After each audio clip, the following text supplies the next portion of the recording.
there is no country in the world that does not now know the knowledge that our government, our social services and our police forces sacrificed a generation of our daughters at the hands of the multiculturalism altar.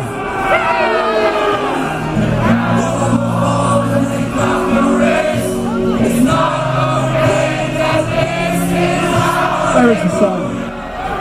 On the writing outside this court, bullshit. It says we will defend the children of the poor and punish the wrongdoer. That's what it says on this court. We will defend the children of the poor and punish the wrongdoer.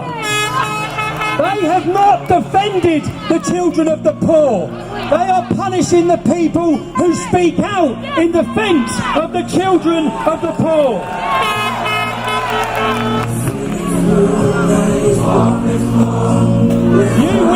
You wish to try and portray that I am hated, whereas in reality, it's you that are hated.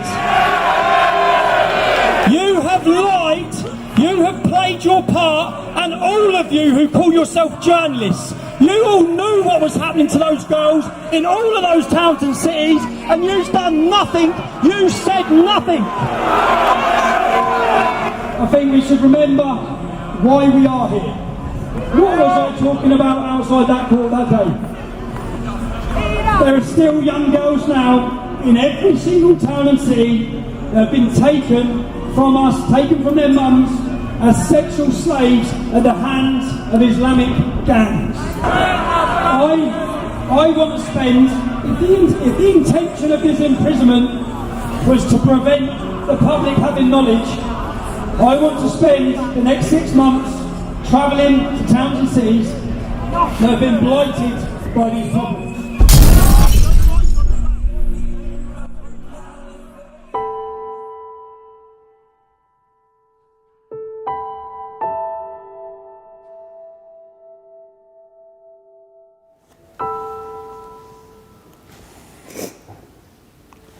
I look at my kids daily and think, if you wasn't here, I wouldn't be here.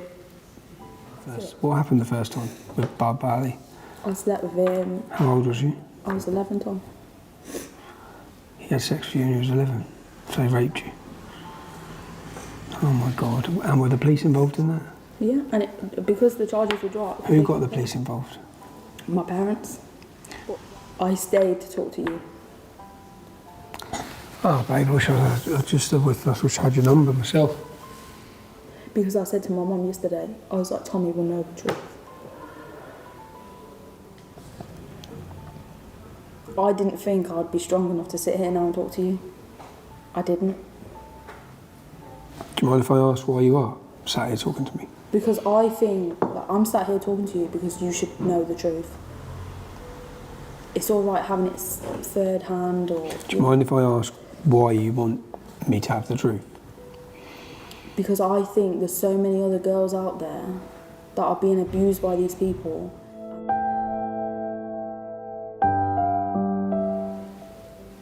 Just be straight up and tell everyone the truth, how it actually happened.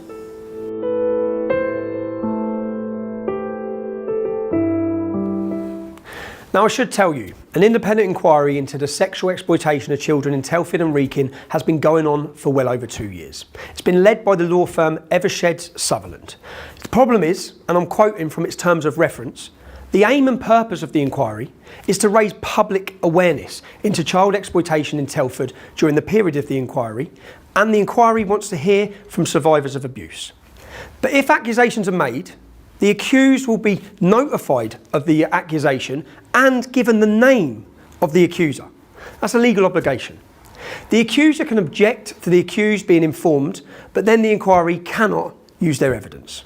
We have also been told that many of those who know most about what has gone on in Telford and Wrekin, the police, social services and counsellors, many of them are refusing to help the inquiry at all. The inquiry will do nothing to bring justice for the victims. Now we know the flagship Telford investigation, Chalice, resulted in 11 convictions. 11. That's it. Yet our shoestring investigation has been given over 200 names of alleged perpetrators. We also know the independent inquiry has been given over 300 names. We can shortcut the conclusions of the inquiry for you. The performance of the police, social services, counsellors, it was woeful at best, but more than likely a deliberate attempt to cover up these crimes against little girls for fear of being called racist, or in the interests of community cohesion, or, as we will hear and see, because of corruption. Covering things up doesn't create community cohesion. It does the opposite. Any right-thinking member of the community, of any community, regardless of their culture or their religion, would agree. It also destroys trust in public institutions, the very institutions that taxpayers fund to protect us all, especially the vulnerable. Police, social services, politicians. No one's been fired for this cover-up or corruption, and I suspect no one has even had so much as a verbal or written warning. These people just shuffle off into retirement with their fat pensions. And the abuse is still going on today, right now, in Telford and Wrekin. Watch this. In terms of there's an independent inquiry going on at the moment, which is being hosted by an independent QC and an independent solicitors. Well, will that we are supplying them with 40 years worth of information. 40 years? 40 years worth of information. For 40 years children have been failed. So that the inquiry can have a 40 years children have been failed. Full understanding of the situation that Telford stays at these 40 It won't years. be released just like... Yeah, that's right. The police in Telford have passed 40 years of evidence to the independent inquiry. They've known what has been going on in that town for 40 years, as of the council, social services and the government. And we know, and they know, it's still going on today.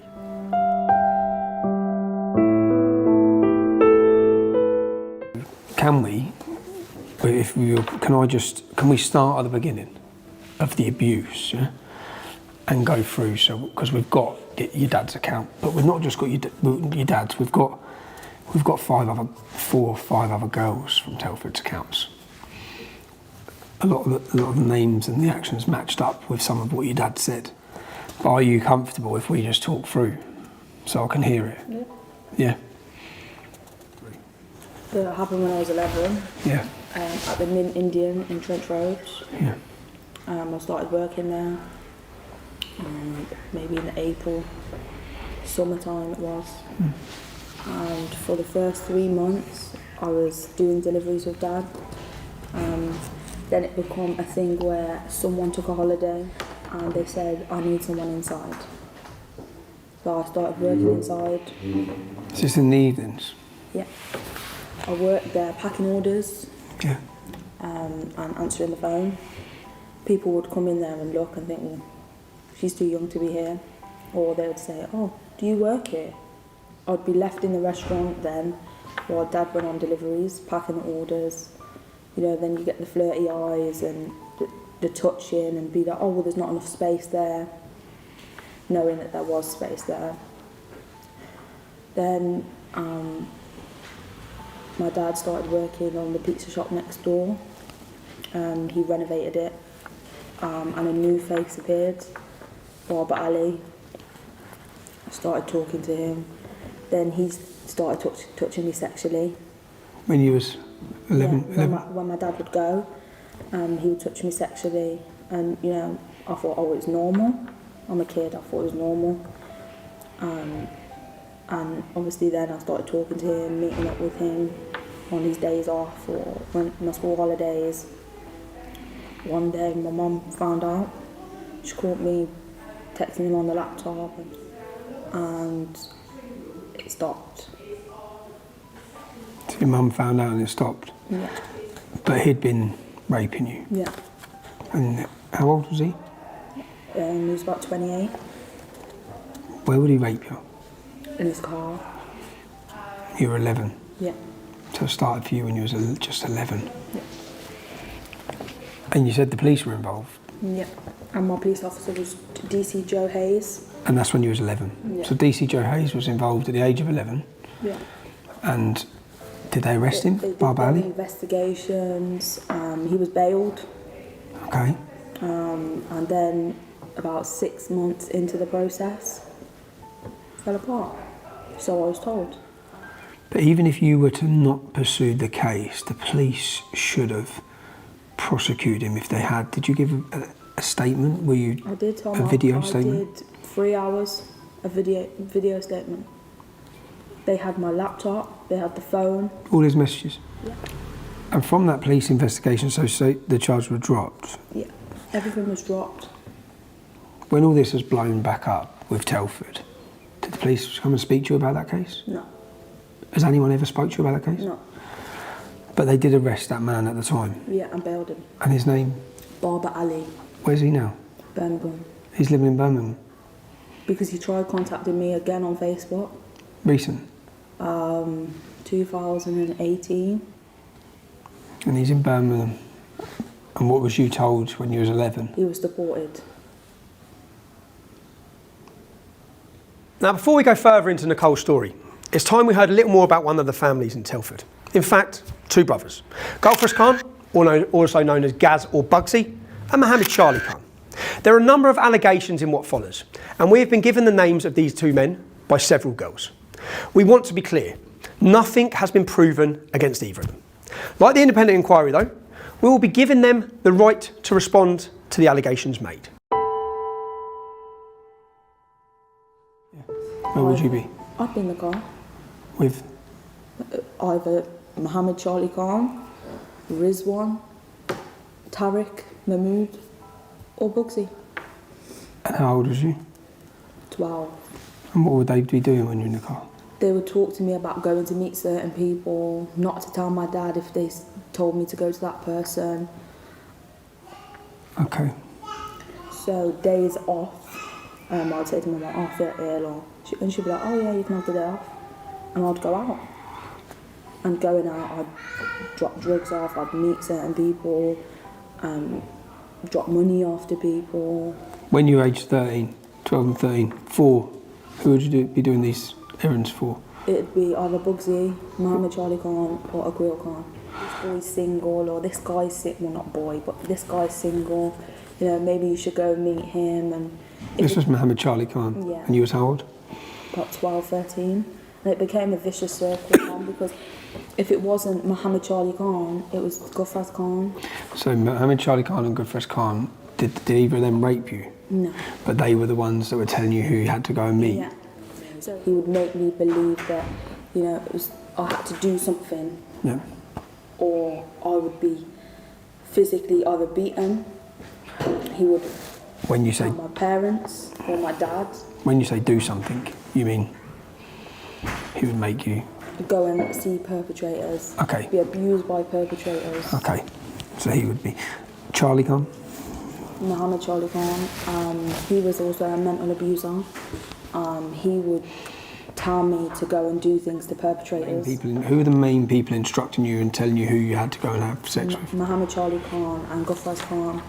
Do you know what Mohammed Charlie Khan does? He's a solicitor, isn't he? He's a solicitor. And he lives at... So Mohammed Charlie Khan would tell you regularly the men that you had to go and meet when you were what age? 12, 13. And Gulfras Khan was the same. That description sounds like Mohammed Charlie Khan was your pimp. Yeah. So you were controlled by these men for years? Control. They were in control. They would supply the drugs, they would supply the money, all because they're money laundering. So Charlie Khan and Gulfras Khan were involved in the drugs? Drugs, because they supply it. They were supplying the drugs? And their nephews supply it. So if they've got no funds and they've got no drugs, little men will fall. They won't have nothing to abuse anybody. They won't have no instructor to be instructed by. So if I asked you, you lived in Telford, you were abused by many men, who was the kingpin? Who was the main organiser? Gulfras Khan. Gulfras Khan. Do you know what position Gulfras Khan holds now? Are you aware? I don't. No? He's the chair of the Telford Muslim Forum. Believable. It's believable, isn't it? Man seems to have his fingers in many pies. And that's how we all see it. Is he the fucker who's preaching about grooming in the mosque? Mohammed Charlie Khan, his brother. Okay, yeah, Mohammed. So he's as far as everyone's aware, he's a pillar of that community. He is, yeah. And he will be like, oh, grooming's wrong, we don't believe in that. You're doing it. our Prophet sallallahu alaihi wasallam, and Allah. This is, you know, these people who do bad things, their names come in the media, Muhammad, Abdullah, whatever they are, all these Muslim names, especially these pedos, you know, God forbid. They go up and down the country, Muslim people attacking young women. How insulting is that? You know, really, if these people are doing it, alhamdulillah, we got sisters, we got daughters, we want our, is it safe? Why would we attack other people's? So there you see it. Mohammed Charlie Khan, teacher in the mosques, solicitor, pillar of the community, explaining how wrong grooming is. Now you've heard about these two pillars of the community, Gulfrest Khan and Mohammed Charlie Khan. One the chair of the Telford Muslim Forum, one a solicitor who teaches in the mosque. And we've heard the accusations about their involvement in the drug business in Telford and the pimping of little girls. Well, we've also heard mentioned their nephews. Two of them are of interest to us, Aqib Khan and Akil Khan. Let's meet them.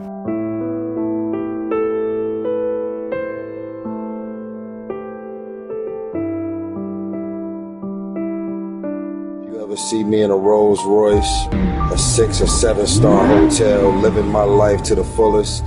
Don't get jealous of me, because I worked my ass off to get it. Nobody handed me nothing. Wake your ass up. Awaken the beast inside. It's game on. ਸਾਡੇ ਰੁਤਬੇ ਮੜਕ ਠਰਮੇ ਦਾ ਕੀ ਪਤਾ ਬਾਲਿਆਂ ਤੇ ਜਾਨੂੰ ਸਾਡੀ ਯਾਰੀ ਔਖੀ ਮਿਲਦੀ ਐ ਜੋ ਸੀ ਮਿਲਿਆ Punjab Even when we catch one of them we got section 18 him GBH with intent round here I might show you with the men round here give a fuck about your friends round here get dragged out your bends round here when it goes down sides get taken it reveals who's real and who's faking. We wasn't as interested in Aqib Khan, but as it happens we can see from this article of Legal Futures that the Solicitors Regulation Authority decided, and their professional standards aren't exactly the highest, but they decided, what with Aqib being a convicted stalker, making threatening phone calls to a woman and following her in his vehicle. Aqib, was it the posh one that you rented for your TikTok video? Well, they decided you had better work your trainee solicitor arse off in a different profession. You were banned from working in the legal profession in June 2021. So unlike this website, it would appear that Aqib Khan hasn't got a legal future. But for this film, we're much more interested in the story of Aqib's brother. What do you want, Nicole? I don't want to be living this for the rest of my life.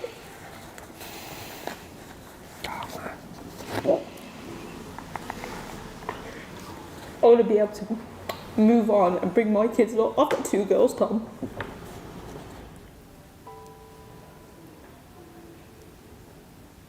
Well, I'm glad I've met you myself. I'm glad I've met you, baby. Look, you obviously understand my objective in this is simply the truth. Yeah? If the truth doesn't fit certain things, I just want the truth. So, Aqib Khan was raped when I was 13 in his car. There was Matashba fruit in his flat at Barn Close. I was 13. I went there numerous times, but at this time, my dad found me. This is the story we've heard from your dad's, and you were 13 then. Nicole was in number 49 in hysterics. Janine went into number 49 and that's where Nicole was crying her eyes out. She got brought down the stairs by Janine down the block of flats. Well, obviously me and my brother, we were still up on the top floor. As I come down that block of flats and come out, I called the police and sat Nicole in the car outside. She was in hysterics. Her uncle John, he come to her. And she said she'd been raped.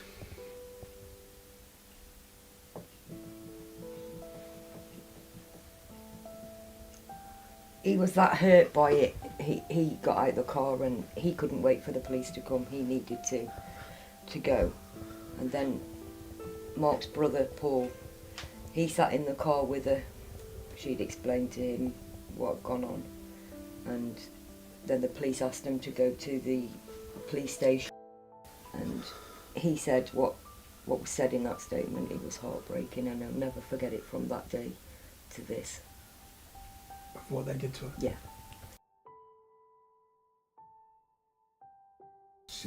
Then after that, it was short time after that, that's when Billy Scott appeared at our house, sat on our settee with a DS Cindy Henry, and turned around and said nothing had happened at the block of flats. Nothing had happened. And who raped you in that flat? Matashra Farouk. Just him? Yeah. How old was he? He must have been pushing his 30s. And this is when the police were involved? Yeah. But you were already pregnant to a kill, okay, so when you've gone But to... at that time, I didn't know, so I started feeling really ill, and I came home from school and I was locking myself away, and one day I thought something's not right, so I got my own test and come back positive when I was at school. I was like, what am I going to do? And I didn't tell anyone, so I found out about 3 weeks before, and my nan said to Mum, you need to do a test. And obviously I did it. And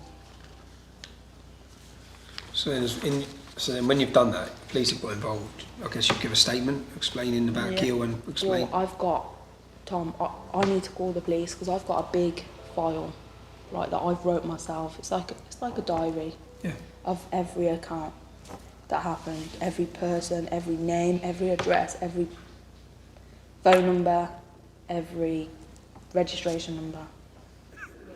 I then told Akil Khan because when I found out, so I was in a situation that I didn't know what to do, and I got offered £20,000 to keep the baby by Gufraz Khan.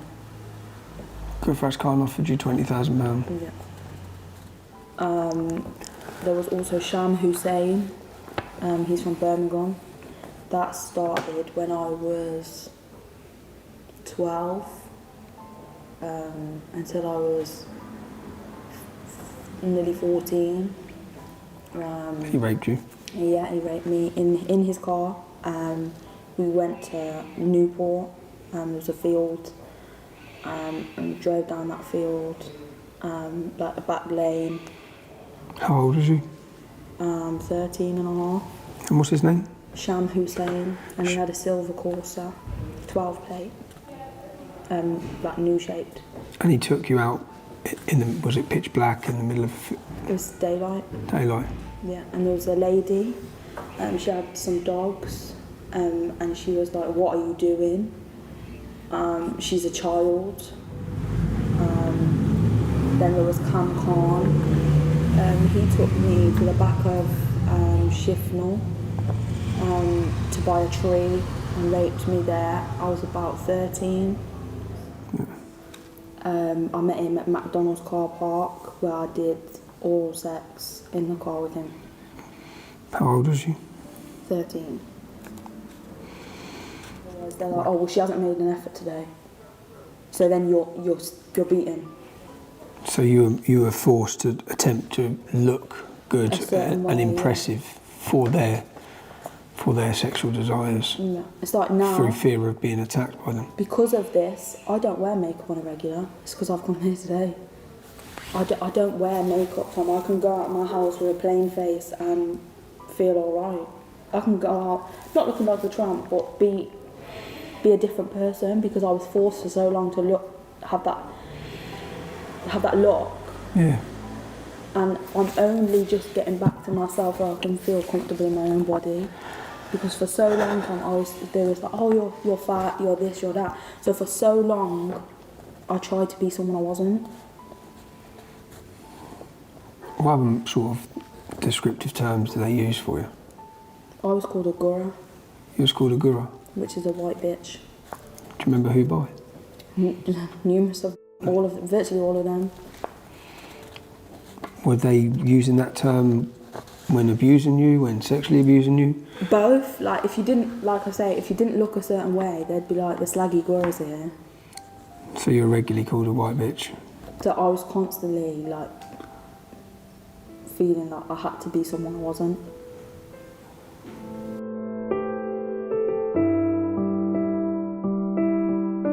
what we've done is we've sat with 4 or 5 girls. We've got names, we've got a wall, the whole size of that wall, yeah, with who they are, their links, their family trees. It's all that I'm going to tell you know more than anyone, it's all intertwined. Yeah. The ages you were. I want you to understand the scale of the investigation we've done. We've sat down, along the top here you'll see survivors. They're survivors, not victims. You'll see that from the courage they show during these series. We have survivors, we have their parents. We sit down with them. Sometimes we interview them for 3, 4, 5, sometimes 6 hours, sometimes 2, 3 times.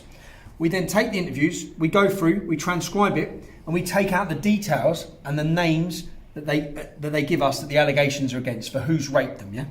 And we build a spreadsheet in a database like this. So this is a spreadsheet. And if we go through, I want you to see the scale. We're looking for page 6 on this and we have the name of the perpetrators, we have accessories to the crimes, we have specifically, this box is the specific crimes and the certain detail that we need to know, yeah? And if we go through at the end, when you see it highlighted in red, that is where a victim has named a perpetrator. So the perpetrator's names are down here. And for this, I'm going to page 6 because I want to see Bugsy, our friend Bugsy, Gulfras Khan, the big timer. And Bugsy, if we get here, this is Gulfras Khan, number 12. We have the allegations against him, the serious allegations against him, addresses, and then 1, 2, 3.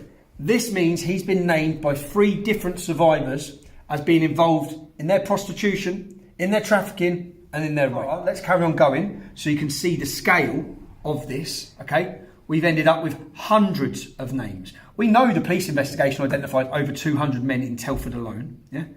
We've done that with only 10 victims, okay? There's 1,000 victims in Telford. Now we'll keep going, look, it keeps going, you get the point, yeah? I just want you to realise the scale of the investigation we've done our homework, we've pieced it together, and that creates what we're going to see now. This isn't all of them, okay? And I've separated these into tribes because they separate themselves into tribes.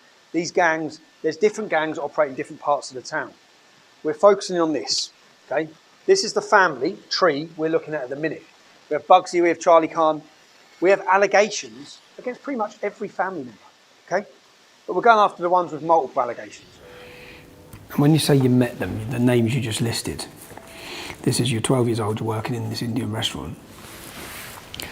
Did you have, was there abuse from each of them? With Will Khan, as we know. I got pregnant when I was 13, went for an abortion. So Aquil Khan.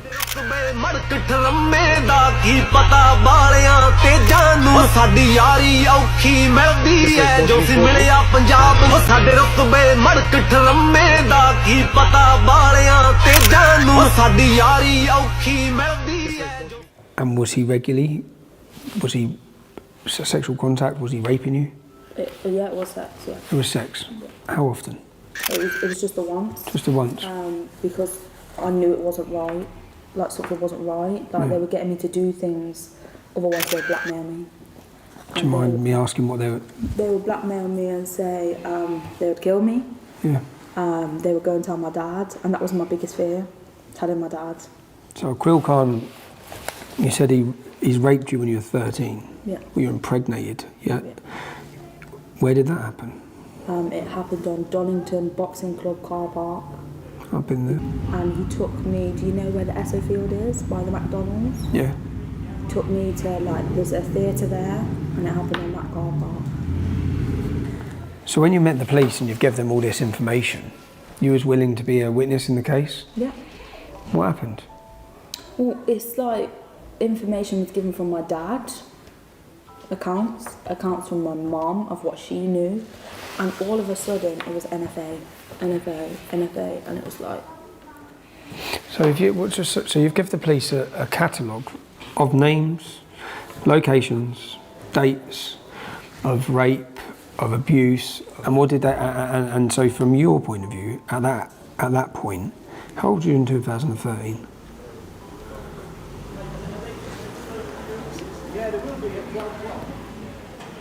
So 8 years off what I am now. How old are you now? 22. 22. So you're 14. So when you were 14, you've given all the police, you've given statements to all of this, and each one of them have got no further action. No further action. How did you feel then? I gave up. I gave up trying. It's like now we still go on about it, and it's like you're not getting any further forward, so just quit. Because the more you go back, you're still living it. You're still living it, and it's affected me mentally. You know, it's affected my life. But I can't. Yeah, I don't go to a GP and be like, oh well, I've got this wrong. Have you had counselling? This wrong. No. You've never had any counselling? Have you been offered counselling? From nobody? No. Would you like counselling? I would, because I've got PTSD, anxiety and depression. And I feel like I've got a big weight on my shoulders. You have got a big weight on your shoulders, babe. But I move forward, Tom. So you're 14 years old, all the charges have been, there's been no further action. Was you given a reason for no further action? Well, I wasn't, but they were. Okay, so one of these men, you were pregnant, you had an abortion. What was that like at 13 years old? It's trauma. Like, it still plays a part of my life. And it never goes away. I nearly lost my daughter, Tom. My current daughter that I've just had. Yeah, I know you. I went through so much with her, and I thought, I've lost her. But if you see her now, Tom, she's thriving. Is she? Good. And I did that. But she's me, she's the double of me compared to my others. So I look at her and I think, you're my strength. You're my rock. I fear for their life. I don't care about myself, Tom, I don't. If they're gonna have me, they're gonna have me. But don't hurt my kids. Okay, if we can, I'll just rewind back to a kid. So when you were pregnant, you've had an abortion, the police are involved, you're 13 years old. Yeah. There's possibly two men that could have been the father. Yeah, which was Aquil Khan. Yeah. And Matash Baffood. And did you find out who the father was? It was only after the fetus was sent for DNA that it came back that it was Aquil Khan. Okay, so there was a 100% DNA match on Aquil Khan. I had it. So when you've gone through this police investigation, so you've given a statement, you've sat down with the police. Did they make an arrest? Not straight away. No. No. How long did it take for them to arrest him? About 3 months, then he was bailed. And then I had all the threats. From? Aquil Khan. Aquil Khan was threatening you. So whilst on bail, he was threatening you? Yeah, I was a fat bitch, I was all the rest of it. Why did I go and open my mouth? What's coming to me. Did you tell the police about the threats? They had it on messages. They had the threats on messages? Yeah. What did they do? Nothing. Clearly, they haven't done nothing. And am I right that he was given no further action? Yeah. Man, you was a 13-year-old child. Yeah. But there was a DNA match. There's a 100% DNA match on a fetus. It makes you think, because there was Barraj Singh. Yes, I had interactions with him sexually. He got charged, but someone that has a full DNA match is an NFA. What reason was given? I don't know, Tom. I didn't have the paperwork. Because you was a child. What reason was you told? I wasn't. No. They haven't sat down with me and showed me any file whatsoever. The police haven't? But if someone, like Barraj Singh, you meet, you have sexual contact, whatever, can get a prison sentence. How long did he get? I think he got 2 years. So Barraj Singh, an adult male, got 2 years for raping you as a child. And he was younger than Aquil Khan. So when you give the police a statement that listed, let's say, how many men do you think in your catalogue that you give to the police were listed as criminal activities towards you? It was about 16. 16. And out of those 16, do you mind if I ask the national, were they? They were Asian. They were all Asian. Mm-hmm. And Mr. Singh. He was obviously a Sikh. So he's a Sikh. So out of the 16, would there be 15 Muslims and 1 Sikh? Yeah. And who was prosecuted out of that list? Bara Singh. Just the Sikh? Yeah. As far as I'm aware. As far as you're aware. Just the Sikh fella. I couldn't be 100% On because I where haven't they... been told anything. No, that's fine. But I know Bara Singh did. And he went to jail? Yeah. And as far as you know, none of the others faced prosecution? No. A 13-year-old girl was raped by an adult male. The police have a DNA match from the aborted fetus to show that Akil Khan is the rapist. And the police decide no further action in NFA. We'll move on to the police shortly. Let's just understand how these men terrify young girls. There are 5 dead females at the hands of these gangs in Telford alone. 19 years ago, Tasnim Lowe's home was destroyed in a fire. Police in Shropshire have begun a murder inquiry after a suspected arson attack in which a mother and her 2 teenage daughters were killed. I was found wrapped in a blanket under an apple tree. I got a bit of fire on my face. In that fire, Tasnim lost her grandmother, her aunt, her mum, and then her dad, when he was convicted of their triple murder. The children are constantly threatened you will end up like Lucy Lowe. We also have Becky Watson and Vicky Round, who are 2 other young girls who have died because of the actions of these gangs.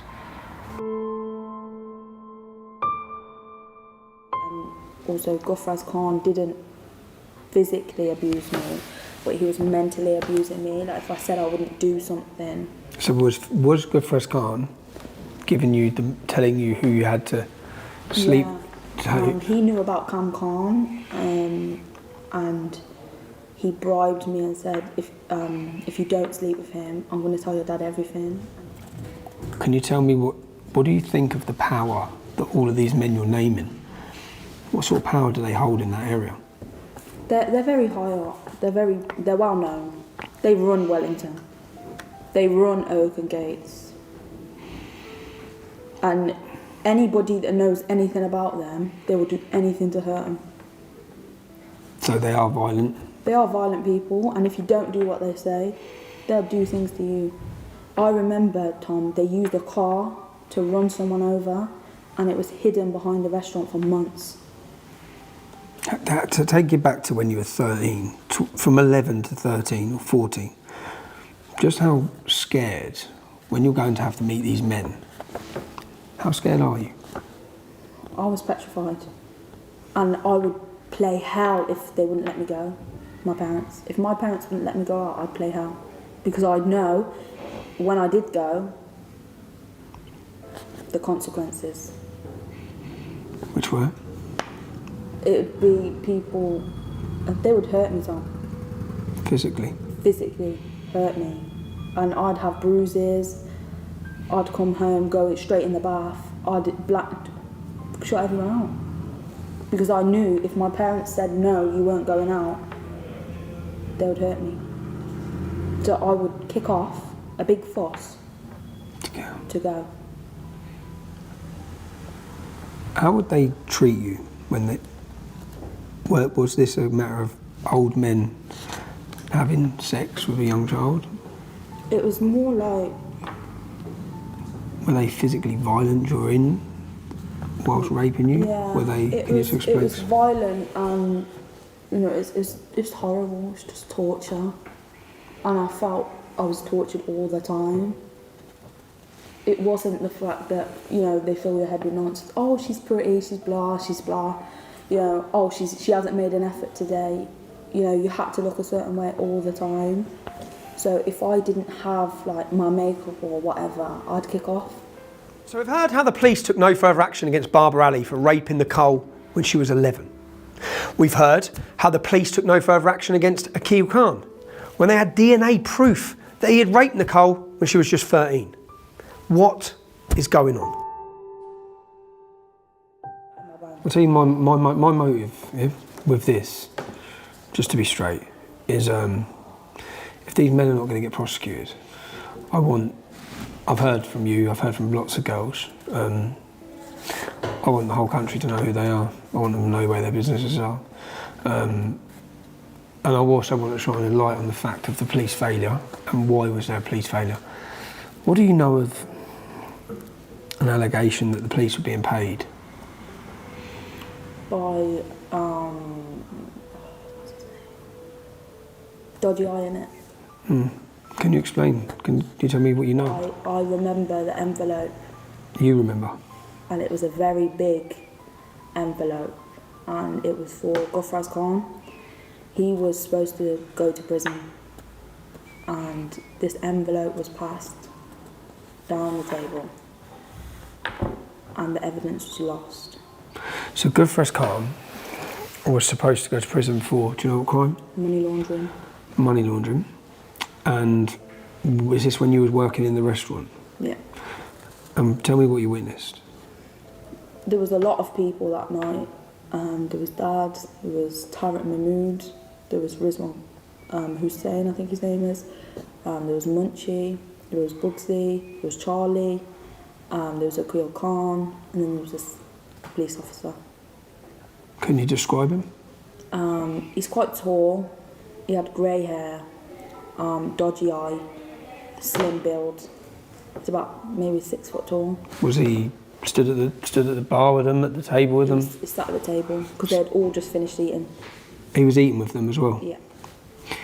And you witnessed? Bugsy, he went down into the main restaurant. Yep. And he come back with a brown envelope. And when I say brown envelope, it was stacked. Yep. I couldn't even close it. And he passed it in. 10 minutes after he passed it in, he disappeared. A week later, Bugsy sat in my dad's car. And he said, he was bragging, saying, "Oh, I'm not going to prison, Mark. All my problems have gone away." But he removed his names off his properties. At that time? And Bugsy is Gofraz Khan. And he moved them into Manjit Singh's name, which is his wife, but one off. At which point did you know that the man sat around the table with them was a police officer? I'd met him. You met him? I'd met him. When? When I went to an interview. So you went to give an interview about men who had been raping you, and that's when you met the man with the dodgy eye, the same man you'd seen previously receiving money. Do you know that man's name? I'm not sure of his name. Yeah, I am. Jim Bayliss. His name's Jim Bayliss? Yeah. So you witnessed Jim Bayliss take money? It's Khan. In 2014, we were taken to the middle floor of Mallinsgate Police Station to a meeting in regards to the progress of this case. When I walked into that meeting, I recognised this man. This man got a dodgy left eye, slick back grey hair, tartan jacket, white shirt, open. And the first words he said was, "Take as much information off that man before he leaves this building." And he left. The penny dropped. I remembered him from Oakengate's Spice Lounge. He took the payout, the payday, from Gofraz Khan. That man was under investigation for money laundering, tax evasion, trafficking of drugs, trafficking of girls. And the whole investigation of 5 years completely collapsed. Have you ever mentioned any of this to any police officers? No. I was too scared, for my protection. Can I ask, why do you think, say for example, we know that over 200 men have been named to the police involved in raping children like yourself, many girls like yourself, that only a handful have been prosecuted. What do you think that is? I think it's all about status. What do you mean? If you have a status, like a high status, or you've got a bit of money, and you can pass a bit of money around. So you believe it's because of corruption? Yeah. You believe corruption in the local police has prevented prosecutions? I do. I believe that these people I've named, higher names like Gofraz Khan and Mohammed Charlie Khan, they've got a bit of money, so they've got a status. Pass a bit of money, things are lost. But let's not rely on the Coles view. Let's listen to another view. This superb segment by Patrick Christis on the failures of the police and the media. Grooming gangs have not gone away. They're not a thing of the past. While police and politicians bury their heads in the sand and worry about being called racist, up and down the country, vulnerable young girls are being systematically abused on an industrial scale by, predominantly, South Asian men. The scale of the problem is absolutely vast. We've had instances in Rotherham, Rochdale, Huddersfield, Aylesbury, Newcastle, Keighley, Oxford, Telford, Manchester. In that case, Greater Manchester Police identified more than 800 members of that gang. When the initial Rotherham grooming gang scandal broke, I think it shocked people. A report into it unearthed that an estimated 1,400 children had been sexually abused in Rotherham between 1997 and 2013 by predominantly British Pakistani men. The abuse included gang rape, forcing children to watch rape, dousing them with petrol and threatening to set them on fire, threatening to rape their mothers and younger sisters, trafficking them to other towns. There were pregnancies, one at age 12, terminations, miscarriages, babies raised by their mothers, babies being removed, and of course, trauma caused and lives shattered forever. And it doesn't just stop with police. It runs right through the media. When the Telford grooming scandal happened, it was, at the time, the UK's largest ever child exploitation case. How did the BBC report it? They put it as a secondary story on their local Shropshire page on their news site. So if you wanted to find out about the UK's largest ever grooming scandal, you had to go to the local news section of the BBC website and scroll down a bit. Presumably this, again, is because they didn't want to stoke racial tensions. But isn't there already racism involved? Reporting the facts is not racist. Predominantly South Asian grooming gangs systematically targeting young, vulnerable white girls because there is a sense, in my opinion anyway, that they're lesser than other people or that they don't matter as much. I'd argue there's an element of racism involved in that, isn't there? Our reporter Kevin Larkin revealed live on GB News yesterday that in Rotherham there are apparently multiple cases of child sexual exploitation taking place, and it appears, although police and the local council vehemently deny this, that the investigation into this is half-baked to say the least. There is an allegation that police have been told about a property where CSE takes place after 10 p.m. And apparently they sent a police officer round at 6 p.m. and concluded that nothing bad was going on. Instead of treating the tens of thousands of vulnerable child victims as an inconvenience, why don't police treat them for what they really are? Human beings who are being broken. Doing nothing for the victims for fear of being called racist is racist. Racist against the vulnerable white girls being targeted by these Pakistani Muslim men. Doing nothing for the victims for the sake of community cohesion. Well, it does the opposite. It destroys trust in public institutions and it fuels rage in all those who can see the truth. GB News sees the racism, the incompetence. It hasn't yet seen the police corruption. One last thing, one more thing. I have to be 100% sure that the Jim Bayliss we've identified and we've found is the one that Nicole has made allegations against. So we need to go catch up with Nicole one more time so she can identify him. Good. I've just got one more. I think this was important. I'm 100% sure about everything. In our interview, you named a senior police officer, but I need to know that we're 100%. Yeah. I want to ask if you can look at these pictures. Yeah. Take your time. Don't rush it. And tell me if you recognise any of these men as being the man that you saw at that table. Take your time.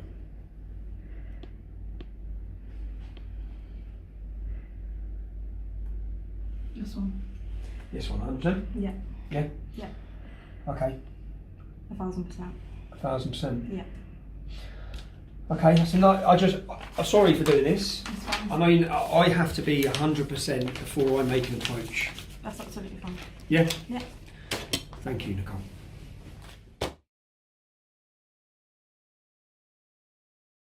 Do not get into a go-kart taxi on your own. This evening, I was on my way home and the driver went such an unusual way to how they normally do. I didn't really think anything of it at first. I just thought maybe he goes a different route that he prefers. But then we ended up going the complete opposite way to where I had requested.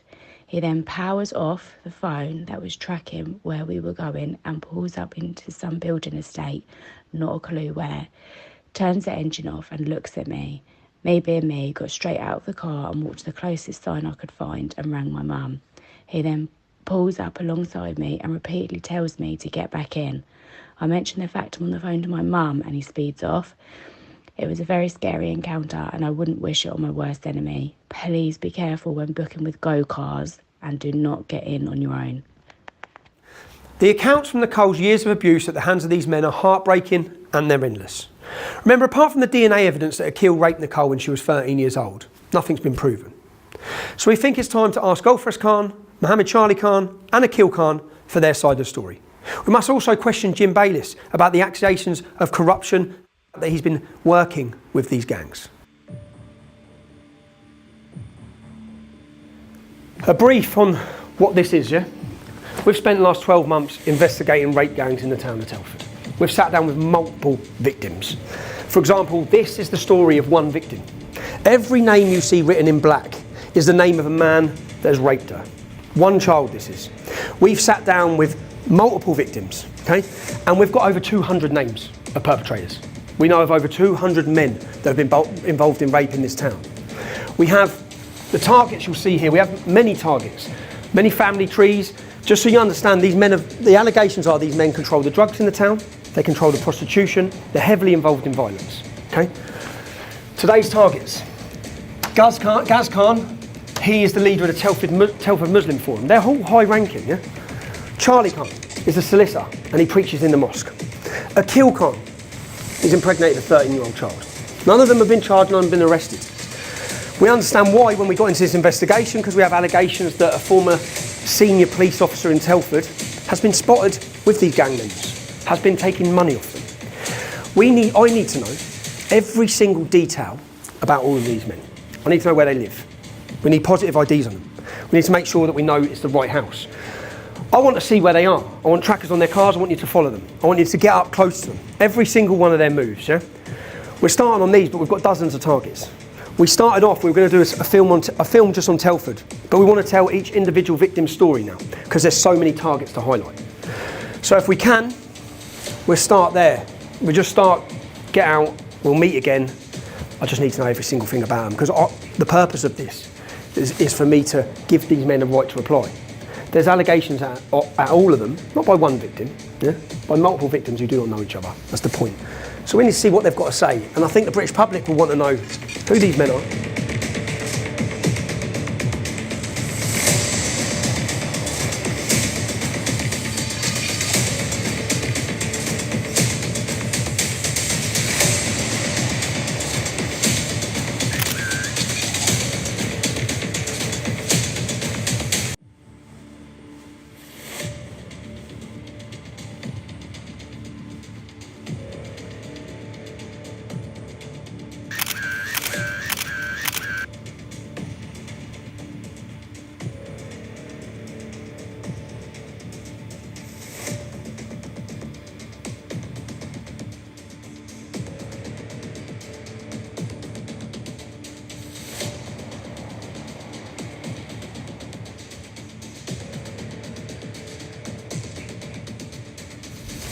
Excuse me, is there a shortcut to the hotel this way?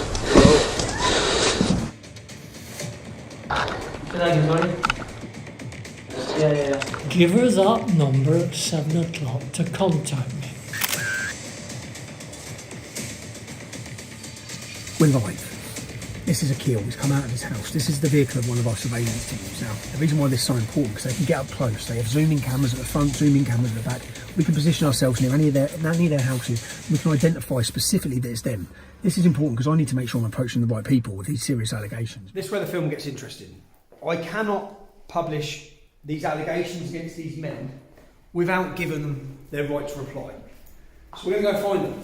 We're going to see what each one of them have got to say about the allegations being made against them. Let's go. Stand by.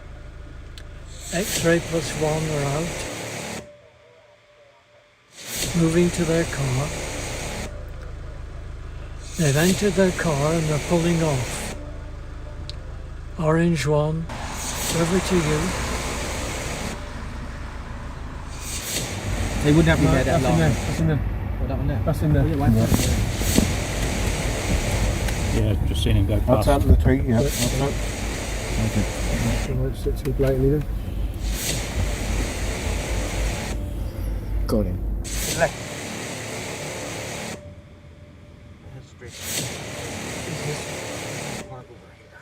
What, here on the right? Has he just tied up? Yeah, okay. Okay. Right, ready?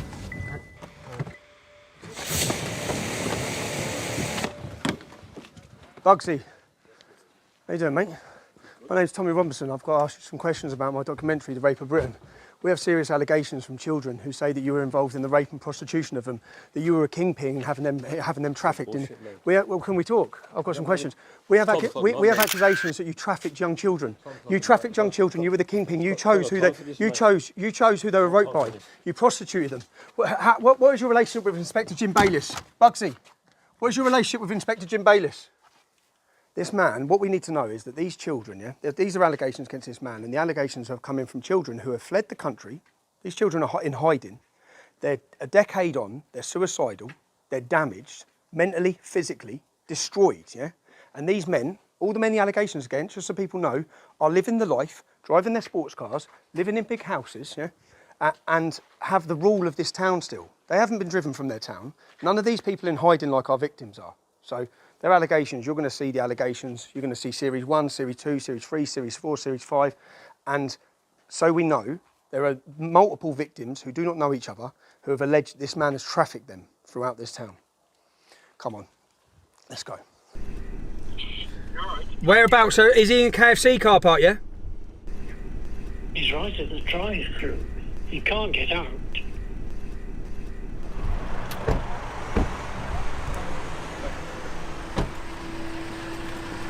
Mohammed, can I ask you some questions? How you doing? I'm doing a film about the rape of a generation of our daughters in Telford. I've seen you give seminars in the mosque, against grooming. Yeah. It's quite admirable. Mate, listen, I know you are. Listen. Yeah. I'm against anybody breaking the law. The police are there to get the evidence and bring people to justice. I've got nothing to say. I'm a British citizen. I'm born here. I know you have your opinions about people from my ethnic background, but I see this as my country. Okay. And so can I ask you this?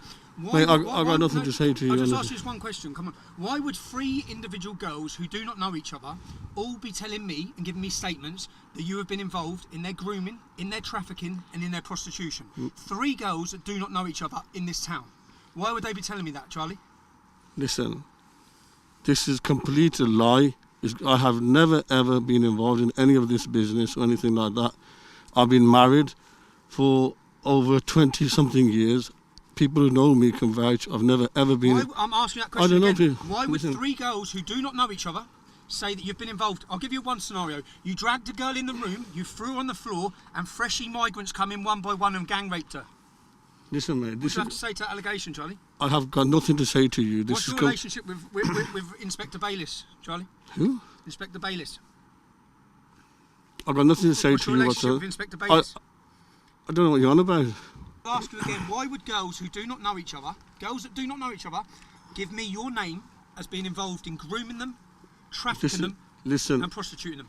I have never ever heard of this. I've never ever, as I said to you, I've been married, I've been loyal with my wife, I'm happily married. You're going to get to see these allegations on screen on the Rape of Britain documentary. You're a liar, you're making this up. I unequivocally deny all this. I don't know what you're on about. You go around making false allegations against people, innocent people, and you're trying to make bogus claims against people. Okay, I don't know what you're on about. I've got nothing to say to you. I'll tell you again, Charlie. Listen, just so you understand. You better move away. Just so you understand, it's not me making bogus claims. Yeah? Well, listen. I'm a journalist putting this together. You're not a journalist. You're a racist. Okay. You're a racist. It's girls that do not know each other, Charlie. All naming you. I don't care. Why would they do that? Listen, For what reason? Come on. I've never ever been involved in any of this business. This is a complete, utter lie. You're a troublemaker. You're a liar. It's been proved you're a liar. You're a criminal. You got a criminal record. I don't have a criminal record, mate. Right? I don't care what you listen. Yeah, okay, Everyone's going to see who you are. Yeah, yeah. You might have got away with it You might have got away with it for a decade. You might have thought you were smart. Yeah. You might have thought you were clever. You might have thought you had police officers on your payroll. Right? Well, you're on about payroll. I'm not in a situation to pay people money. I don't have that kind of money. What you talking about, you liar? So how come I have children saying you're involved in drug dealing? I have statements saying you're involved in drug dealing. Move out the way, you liar. This is a complete lie. What nephews? What are you on about? I'm a married man. I'm happily married. Why would? Forget it being me here asking the questions, yeah? Why would girls who do not know each other... I've just been blocked. Can you move out the way? Mate, I'm just here to ask you questions. I'm just here to ask you questions. I'm just asking You're trying to kidnap me or something? I'm not trying to kidnap you, I'm just asking You've got no right to do this, okay? I do have a right to ask you questions. You're in a public space. From Mr. Bayless. I have 2 witnesses who saw you at Spice Lounge restaurant taking envelopes of money off of Gulfrest Khan and Mohammed Charlie Khan. What do you have to say to those allegations? Mr. Bayless, this is your right to reply. Over 200 men's names were identified by your police investigation, but only 11 were charged. Why is that? Did you have anything to do with the cases collapsing? Mr. Bayless, this is your opportunity to answer the questions. You have nothing to say. Do you think men should have been prosecuted for the rape of children in Telford? Did you play your part in making sure they didn't? Mr. Bayless. Inspector Bayless, this is your opportunity to answer questions. Why did you leave the police force? I have eyewitnesses who saw you taking envelopes of money off of Pakistani gangsters in the Spice Lounge restaurant in Oakengates. What do you have to say to those allegations? What are you hiding from, Mr. Bayless? You've took your name off the electoral roll. You've gone invisible since 2019. Why did you leave the police force before your pension?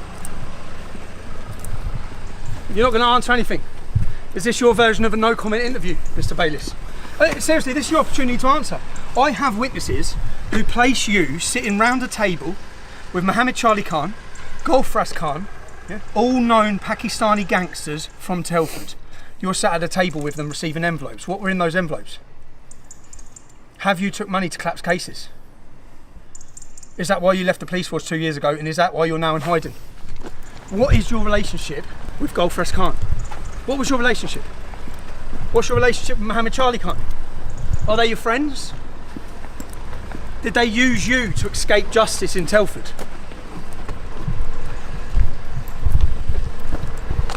Nothing to say. Nothing at all to say. If you do fancy a right to reply at any time, you want to know how you can contact me. No? Come on. We've asked our question. Walk into the back of the yard. Are you alright? Turn it video. Come on. Inspector Bayless, if you've been involved in corruption, it will come out. Let me be clear again. No charge has been brought against Gulfrest Khan or Mohammed Charlie Khan, and they both deny the allegations being made against them. Although we know Akil 100% impregnated a child, we've not been able to get a response from him. Jim Bayless, given the same chance to respond, said nothing at all. We have testimony from multiple witnesses on camera making allegations against these men. However, nothing has been proven. What we do know is organised gang grooming, abuse and rape of vulnerable young girls has been going on across the UK for over 40 years, and it's still going on today. So many lives have been destroyed.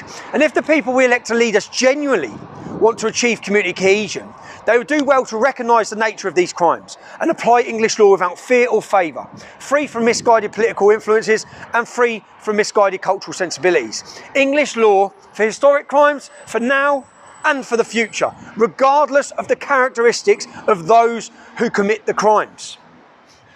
The government, the police, social services, local councils and the media, where are you? Where have you been? Where is the protection of the poor? Where is the punishment of the wrongdoer? Where is the exposure of corruption? And where is the drive to bring criminal gangs to justice? Will you stop the destruction of yet more lives? The destruction of young girls like Nicole? For the people of Britain, for the British public, for you watching this, we can and we must shine a light on the darkness within our communities. We know right from wrong, and we cannot allow this evil to be ignored. To Telford Council, to Telford Police, to all those people with dirty hands, just you prepare yourself for Series 2.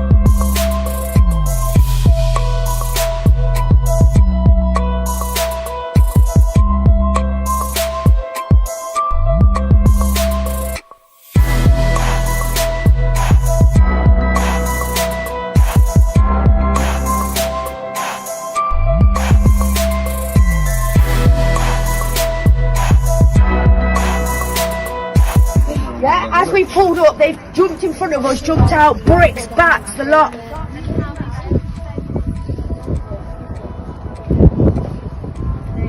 Fucking hell. Pulled up here as we come out and he's just come and smashed the car up. Asian male, sorry. Yeah, they were all Asian.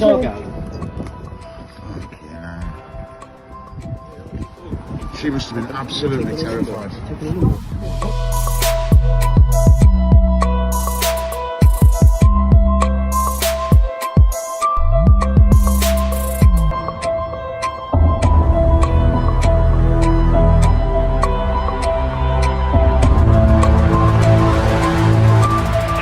So what's happened is 2 days ago the window was smashed. Today the window's been smashed again. You had, just so you know, you had a car torched and firebombed 2 days ago. Yeah. Now all of these attacks are being committed by grooming gangs who are targeting the victims' families. Yeah, that's what this is. Now your police officers have come to this house. They've left the family here after their house has been smashed up twice, and they've drove off. In the town we're in, you've had 3 people burned to fucking death by grooming gangs, and the police have actually done nothing for both these visits. They've done nothing to relocate the family. They've done nothing to secure the family. There's no There's no fireproof letterbox been put on the house. It's like they're just sitting ducks being left here. And I find out, and so they are in danger even now in the house. And all anyone wants is for this family to be protected and served, which is the police's job, and not left to be targeted by these gangs. They haven't even took a statement. They've given a crime reference number and left. The mum's been beat up. This lady's been beat up previously. They've set fire to the house previously. I'm just absolutely gobsmacked. I know it's not you. I'm gobsmacked. No, it's not me, so I'm afraid I personally can't change this. No, I've obviously listened to everything you've said. I've typed up on the log what you've said, Yep. and I will ask them to review it, but I cannot change what they have done. So whilst we're sat here, can you contact them and let us know if the police are coming back here to relocate this family into safety? I said I will update the log. What does that mean? What you keep saying that? What does that mean? You're going to write a few words on the computer? The log. Yeah, and then what?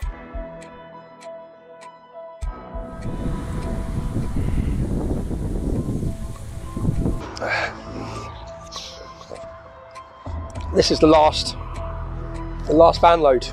I've done four runs, and then it's sad, isn't it? It's sad. But the family at least will be hopefully somewhere safe. Well, they will be somewhere safe. Their stuff's, don't know how long it's going to remain in storage till the council can get them a new house. But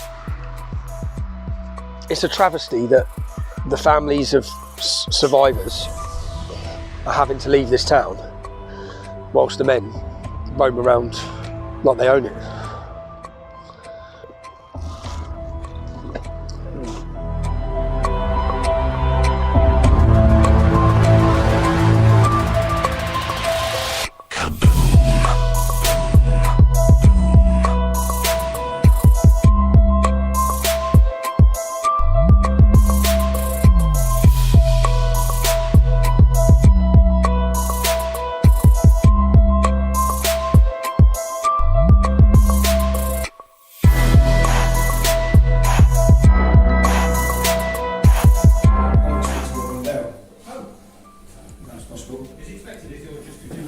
No, I just got, I was going to say today I've got lots of information I'd like to give him about grooming gangs.